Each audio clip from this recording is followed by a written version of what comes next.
Good evening, ladies and gentlemen. Welcome to Atlantic Bushcraft Adventures. Tonight, episode 327. We are joining you a day later, and I thank everybody for understanding me with that. I was still in vacation mode, and I wasn't guaranteed to be back in time, so it just seemed to be a little better option to reschedule it for tonight. That way you get both of our beautiful faces, or our soothing voices if you are listening to us via audio. But in any case, tonight, perhaps a shorter topic, but definitely one still worth talking about, just because of the controversy and debate that is circling around it in my neck of the world here. And if you are unaware, what we're talking about is the woods and fire bans that are kind of going on here in the East Coast, with, I think, justifiable reason. But that's one of the things that we may talk about here tonight, as well as how did we get here and what does this mean for people? Because I don't think some people actually understand what a woods or fire ban means, even though it should be pretty straightforward. Because they are still handing out fines pretty readily over here, to be honest with you. And they're pretty steep now. Well, and I, for one, think it's great because if they can collect enough fines, they can start cutting your taxes right down. Well, I have the releases here, and I think they're up to, let me see, blah, blah, blah, blah, blah, that's how it came in, blah. I think it's like $25,000. Yeah, the fine for violating the ban is $25,000. Or a maximum of $25,000, I do believe I should say. But in any case, that's some significant kind of money that's coming into play here. I mean, fires alone, it used to be fairly rare if somebody was responsible for creating any kind of a forest fire, be it big or small, that they would be prosecuted in any way, shape, or form. However, in the last several years, pretty much since COVID, they really seem to have taken a really heavy leaning on actually going through with prosecution and issuing fines and stuff like that. And maybe rightfully so. You know what I mean? Yeah, well, I do. And I've heard things over the years of people who had to do various things to kind of avoid it. But I think in the end, what you have to think about is we have a few things on to go. Right now, Canada-wide, there are a lot of fires. And there has been the last few years. I've noticed this in the last few years. There's been quite a few forest fires. The forest fighting teams, the forest fighting equipment, like water bombers and stuff, they're being heavily used. And right now, we briefly spoke about this morning, or this afternoon, I guess. Nova Scotia has to be. We don't know this. We're not part of this decision making. They have to be looking at the available resources, the resources they can borrow or hire or pull in, and a lot of it's not there. A lot of it's otherwise employed. So if we had a forest fire in Nova Scotia, then Nova Scotia, to my knowledge, does not have a water bomber. We have a couple of helicopters with Bambi buckets. Yep, and that's basically all we have here. We usually borrow them off from Newfoundland, or at least when I worked for Natural Resources, we did. They had the CL215 and the CL415 out there, but we didn't have anything here. We either borrow them from, like you said, Newfoundland or New Brunswick. Yeah, I think Quebec has some they can loan too. Potentially. And some of them had fixed, they weren't water bombers. They were they were water bombers, but they were smaller aircraft. I remember those from Porter's Lake Fire. But in any case, yeah, it's not only that. Because of all of these other fires, and once again, like what we were talking about, a lot of our crews are already out of province doing deployments, trying to help some of those other provinces that are already in worse situations to help them clean stuff up, control some of those fires, contain them, and just relieve some of the manpower. Because as you said, it's been getting worse and worse, the wildfires that have been going on across Canada. And it's really starting to put a strain on a system that has people not necessarily coming back into it. Like most things, not just the Wildland Service, but I'm sure you notice this too with different aspects, is people aren't coming into jobs as fast as they used to. You know what I mean?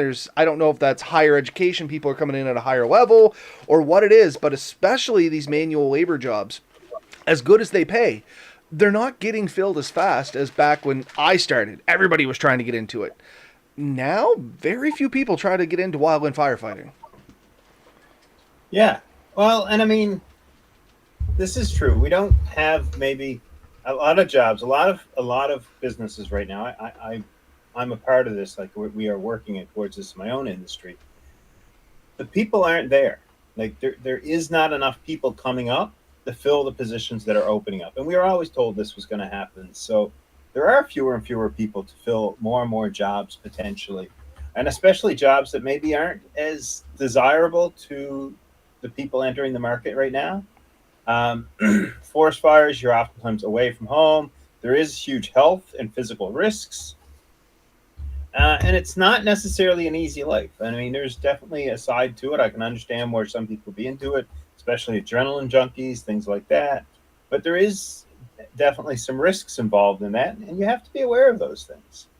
So there's that. And there's also, I mean, from a government point of view, even if you don't worry about that part, there's also more and more land has been developed. There are more and more houses around. When a forest fire comes on, the physical cost, the cost to repair communities, homes, infrastructure, all that has to be added on top of the cost of fighting the fire when it was still going on.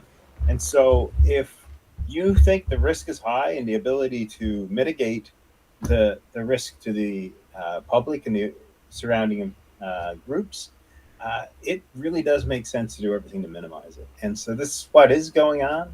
Like it, lump it, or hate it. I mean, I'm sure most of us actually hate the fact you can't go outside. And right now, I'm not in Nova Scotia, but my family just got back, and they hated the fact they couldn't have a campfire. They hated the fact they couldn't do these other things. They left just before the ban to enter the woods. But yeah, and I've had this out on this coast too. Like last summer, and right now even where I go to entertain myself on the weekends, I have a couple of dirt bikes. They've banned the dirt bikes. I cannot start them. I cannot run them.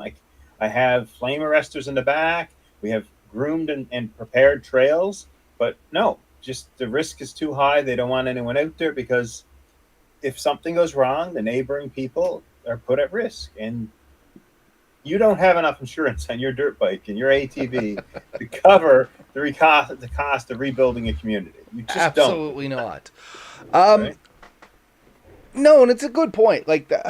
We'll talk about what the band means to us over here in a second. I guess before we get to that, I want to try and briefly, and I mean very briefly, talk about how we got here. If anybody's really interested in the fire science behind this, we did an episode a while ago that was probably way more informative and classroom-like than we ever meant it to be, but it's a very good informative video. But the short and dirty of this, we haven't had any significant rain, and everybody's like, oh, we've had little spits of rain. That's great, but Fire Weather Index, what they base, can you go in the woods, can you have a fire, can you have a campfire, what they base all of this on, I'm going to really simplify it to two things. The two things you need to kind of keep in mind is the fine fuel moisture content, which is like your dead grasses and stuff like that. They take a lot of moisture on really fast, but they also get rid of it really fast. As the sun comes up, the dew burns off, that stuff becomes dry, you can light it with a lighter. And then you have the drought code, which is like your bigger stuff. And the big problem we're having here is that the drought code is so high because we haven't had any significant fire. So yeah, there might be dew on your lawn in the morning, but the problem is the second the sun burns that off, it's nothing but newspaper that's going to hit this big stuff, and then it's going to run. Because we still have a ton of Fiona damage here. A lot of it hasn't been cleaned up in the woods, much like after Hurricane Juan and stuff like that. It just went down in the woods. It's being left to rot. And we're right at that kind of golden state where it has been down long enough now that it is really dry. So if something gets going in there, not only is it going to run really fast, it's going to stay for a long, long time. So not only is the risk of forest fires higher, the risk of that fire staying for a significant time and traveling a significant distance, absolutely off the charts right now, which is kind of weird. And as you and I were talking about just before here, it's been getting worse year by year. You know what I mean? Due it to, climate change, whatever you guys, the different things that are going on, just the natural cycles of Earth, whatever you want to say the reason is, it's still happening. And it's going to continue to get worse, I feel. So these things probably aren't going to be so unheard of anymore. I'm starting to peg on you'll probably get a ban a year. You know what I mean? As things start increasing, at least until some of this crap in the woods gets cleaned up, or at least rots down enough it's no longer a major risk. I mean, and that doesn't mean we may not get like a wetter year in the near future, and hopefully we do. We get a couple of wet years. But when it is dry, and I mean, it's, we've had it here. You guys are having it there right now. It's a serious risk. It's a serious issue, and we have to take care of it. Like, once it's gone, it's 50, 60, 100 years before a forest fully comes back. Like, And funny enough, we were just driving through Halifax the other day while we were on vacation, and we're going by where Porter's Lake Fire happened. Probably one of the larger fires that I've been on in my career when I worked for Natural Resources. And it happened in 2013. There is shrubbage through there, but there's no significant trees. You know what I mean? Like, it's bushes and shrub, what we would call NS2 slash, which is kind of specific to Nova Scotia, but just think shrubbage. You know what I mean? It's like shrubs and alders and crap like that that get tangled together, but most of it's only waist high. And that's been what, 7 and 12 years? Give or take? I think it was June of 2013 or something like that. Maybe 2012. I yeah, can't 12 remember years. now.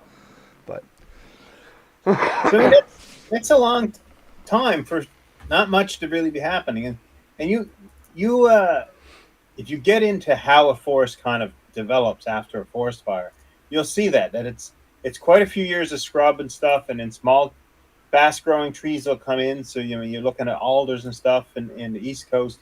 I mean, I know alders can grow much higher, but 15 feet is about the highest those really grow in our area. And then you're waiting for something bigger to come along. You got your hardwoods and stuff, and your softwoods. They can get taller, but I mean, it takes. There's a whole process for that, right? Different trees will come in and overtake other trees, and a forest changes and grows and develops. And in certain trees can sort of survive in certain areas, and then others will outcompete them, and you'll get a proper forest. And we've talked about monoculture here before. But we could try to speed this up by running in and planting a bunch of trees, but if we do, we're probably planting just pine or just spruce or just, the variety is gone when yeah, horticulture comes in, or silviculture, whichever you want to call it. It's just, it's great for replanting if you're planning to harvest again, but if you're just trying to repopulate our woods, it's not. A lot more has to go into it. So that's kind of how we got here, how it works. So what does this mean for us? So the big two things that I've been getting questions on is because for whatever reason, even though I no longer work for Natural Resources, I'm still the go-to guy for like 90% of the people that know me, which is weird because literally I haven't touched Natural Resources since like 2014. But in any case, there's a woods ban and there's a fire ban. And the big questions I get with these that I'll try and clear up, hopefully some of the East Coast people that are listening, maybe this will answer these for you, is with a fire ban, this is an open flame ban. Ugh. Technically, anything that could produce sparks, you're not supposed to use. So even like a burn pit out back, it's a no-go. Chimeneas, no-goes. The tabletop ones, as long as they're propane, you're okay. And like propane and charcoal barbecues are okay. But that's pretty much it. They basically do not want any open flames floating around. The other one is the woods ban, and that's basically you're not supposed to be in the woods, period. No camping, no hiking, no walking, no fishing, no hunting. It's out of season anyway. Much like you said, the ATV trails, groomed or not supposed to be on them. The follow-up I usually get with that, and I did look for an answer on this one, was what if you have like 40 acres of your own private land, or can you go in the woods there? And the government's official standpoint on that is basically they can't tell you what you can do on your own land, you just can't open it up to anybody else. Still can't burn, but you can travel on your own land. yeah. So that's And kind of where we're at. and honestly, anything you do, if you do accidentally then create a fire or create a reason that they have to come and investigate, you're gonna be open to some issues. You are And I don't taking know what that would liability into be. your own hands for sure. Yeah, but yeah, I know last year we were up in Jasper when Jasper burned, so just before, Hmm. and we noticed a lot of fire bans and stuff, and unfortunately, like, there's certain things you want to be able to do. So we ended up picking up a small barbecue to help us cook, and then we found out that even that was banned in some of the areas we were to, especially charcoal barbecues. Um, so be really careful and make sure you understand the rules and regulations for your area. I did hear that they were encouraging people to go to like the beach because that's generally pretty safe. You want to go outside, although the salt marshes, I guess, are closed right now. Oh, I think I lost you there. Hold on a sec. Where'd you So go? There you go. that, Yeah. The other thing that we do have going for us here, at least, is Parks Canada decided to make most of the entry free for places. So that's kind of what we did for our vacation. We wandered off to a bunch of federal parks. And I think the other thing is camping parks are still open, although I don't think you're allowed to have campfires in them. Now, a word of caution, but a word of information. Just like Ben and I were talking about before the show, the provincial fire ban and woods closure does not affect federal land because federal laws are governed by the federal policies. So the bigger parks that are still governed by federal land, you would have to check their own regulations and stuff as to what's going on right now. And read the announcements and stuff like that. I'm not gonna go too far into it, but that was another question that came up. Does that affect the federal? Federal is different than provincial. But yeah, so what it's meaning to us here is obviously can't go in the woods and stuff like that. Like you said, there are some other things that you can do. The federal, you can hit some of the camping parks and things like that. But I don't know about you, and I'm just playing devil's advocate on this one. I'm not a huge camping park kind of guy. I like to go out in the woods and be alone and not have, people wandering around the loop and stuff like that. But at the same time, if I had to pick between no woods or Cubicle Woods, I'd probably still pick Cubicle Woods, at least to get out there and enjoy it a little bit. I think one of the problems, though, and I've been through this, is it's been hard to get into a lot of the parks lately. Like, they're booked up. So if you want to go camping at a park, like that was a big thing for us. Like, we don't mind the campgrounds. We like the provincial because they had a little bit more room, a little bit more privacy. I really do prefer the backwoods camping because usually then it's a lot better. But do understand, I mean, it's not perfect. It's not going to be because you're going to have less resources. Like you might have an outhouse. You're not going to have any help. You may have to drive further. There's no security if there's animals or anything. So that's a risk if you're not used to that. And do understand it. That's something you're going to have to deal with. But right now, yeah, you definitely can't go. No. I prefer campgrounds, or not camp. I prefer backwoods camping myself, but I don't mind campgrounds. We went last week, me and my wife, or the week before last, and we stayed in backwoods campsites and provincial campgrounds. And one of them is kind of like a somewhere in between. It felt like more remote provincial one, and then the other one was more of a streamlined one. So there was more resources available there, right? So, but yeah, we always say get out there and have fun. This time we're going to say get out where you're allowed and enjoy what you can, so that you can continue to enjoy everything else later after we get some rain. Absolutely, and there's supposedly maybe some rain coming Tuesday, so we'll see what that does to things. So Steve in the comments here, I was packing for an overnight Tuesday to celebrate my birthday when the announcement was made. Worst present ever. And I feel you, Steve.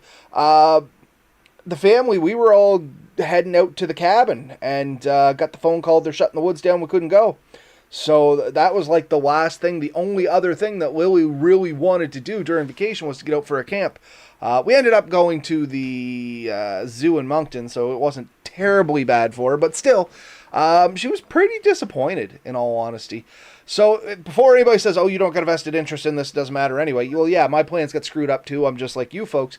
But now that we're on that topic, why don't we talk about the validity of these bans, which we've already kind of alluded to where we stand on this, but what do you think? Are you pro or for the bans? And 1 second before I let you run on this one, keeping in mind that the first question people are going to say, or the first statement people are going to say is, oh, I would never set a fire.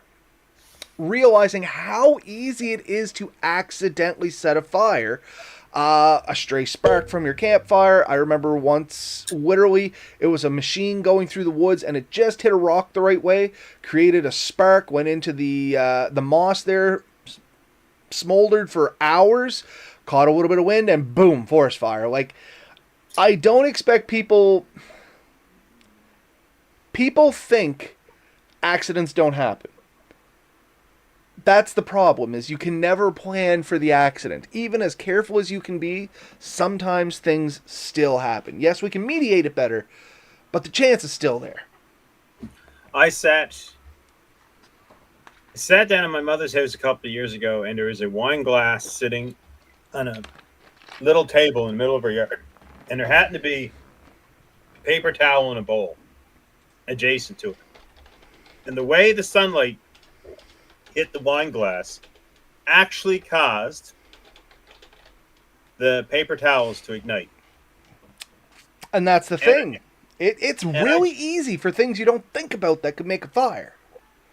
So you could be out there, but if you got a piece of glass, if you happen to have a thing of water, if you have a hot piece of equipment, which anything that can cook, anything that can move on its own, anything that has an exhaust can do it. Anything that's electrical can spark and make, a phone failing can actually light up, right? A lot of things can cause that problem. So once you know that, just kind of realize that you're out there. It's very easy for something to accidentally happen. How many people smoke? How many people have vape pens that could potentially fail? How many, could you just be walking? Like I've seen sparks from just kicking rocks. Yep. You know, two rocks, the right composition hit each other, they can make a small spark and just enough to cause an ember. In the uh, dry, tindery conditions, that could light up. And then other times, I mean, I've seen me and you try to start a fire in bad conditions, and it seems like And never gonna happen. And that's the thing. Humidity plays such a huge part of this, and the humidity is low right now, folks. The next thing that people are gonna say is, "Oh, once we get a little rain, all this should go away." Keep in mind, a little bit of rain isn't going to cut it. The drought code, the big fuel, is so dry that most of the rain, just a little rain hits it, it's going to run off it. You know what I mean? Rain hits the ground, runs off, goes to the rivers. What we really need is like a really heavy, misty rain for like 5 to 6 solid days to really get in, soak, and saturate everything. We're going to be miserable for those 5 days, but in reality, that's kind of what we need. We need a long white rain, and I mean long, because a heavy downpour, everything is so packed, so dry, so, like, as you know, as things dry out, they usually contract.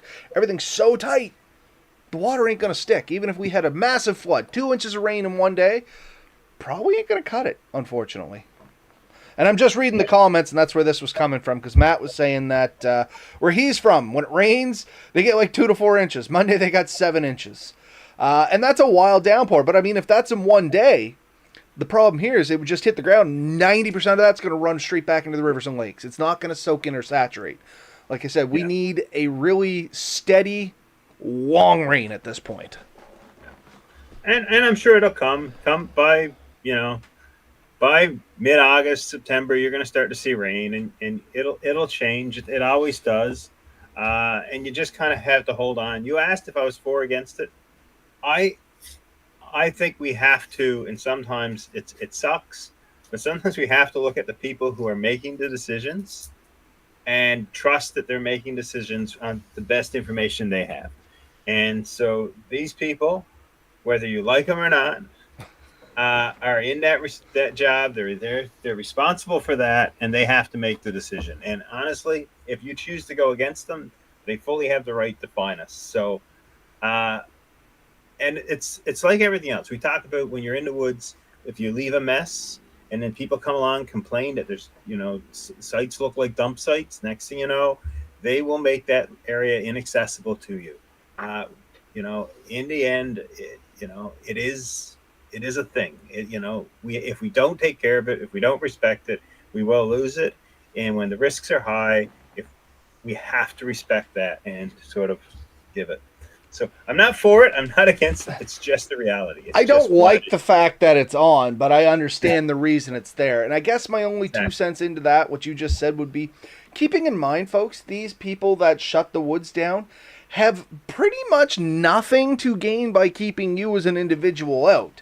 They're not running in there and gobbling up resources or camping in all these great spots because they're keeping people out. Like, they literally have no reason to keep us out other than to try and protect from against fires. In the reality, everybody coming out, it actually creates more problems because now you have more people in concentrated areas. You're going to get more misdemeanors, more fighting, more yelling, more unruly conduct. It just kind of goes with it. So I don't know. Maybe I'm the crazy one on this, but with me, I always hear the people say, "Oh, the government." I shouldn't say that. Oh, they're just doing it for X, Y, Z reason. They have nothing to gain. Yeah. Absolutely nothing.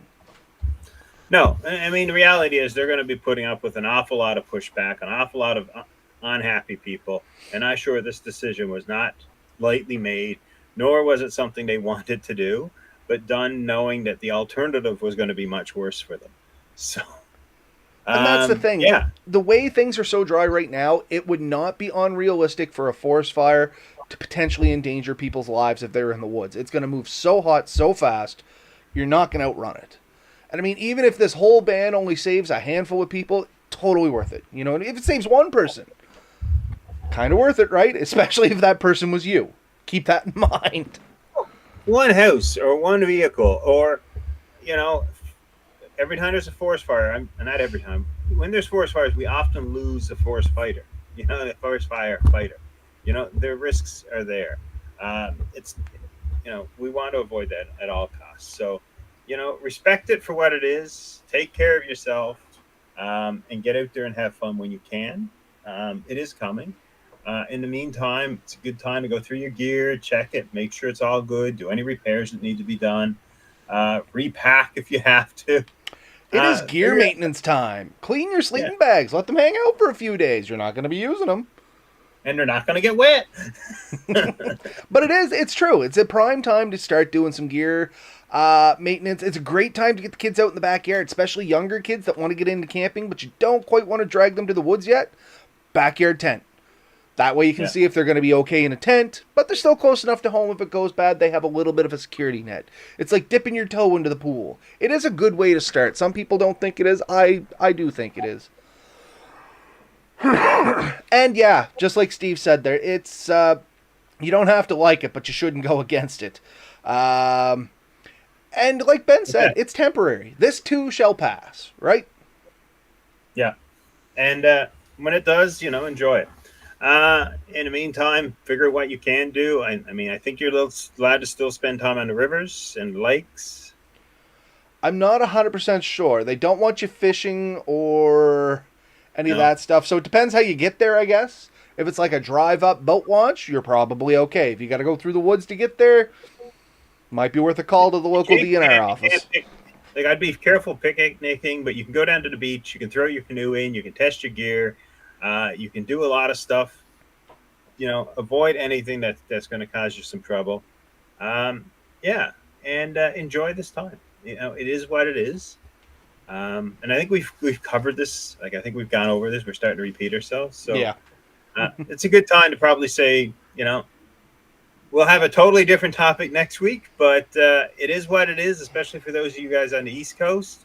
But these bans can happen anywhere, anytime. So if you're listening somewhere else, this could happen to you too. So keep an eye on this stuff. And Nope, I think you pretty much said it there, Ben. It's a great spot to end the night off, I believe. Like I said, just wanted to talk about it because it was such a hot topic here, at least. And not just here. The surrounding provinces are kind of talking about it too, simply because they could be next. We're all getting very similar weather here. So if it does happen to you, like we said, it too shall pass. Great time to get some gear tested out there and maybe do some backyard stuff or some gear maintenance. Maybe it's time to clear, like Ben said, repack, clean, reapply your waterproofing. If you have some of that, tick repellent, maybe it's time to get the clothes redone. Use the time you got. Yeah, it sucks we can't go in the woods. All we got to do is change our mindset. Yeah. Anyway, folks, I think that wraps us up for here tonight, Ben. We're actually right on the 30-minute mark, which is nice. Yeah. Night all. Have fun. Night, folks. We'll see you next week, and thanks to everybody that joined us there in the comments. I seen Matt and Steve. Hopefully I didn't miss anyone else. I think that's the only two that joined us here tonight. I know being on the off night, it's a little different. But anyway, thanks for joining us, guys. We'll talk to you next week. Night, everybody.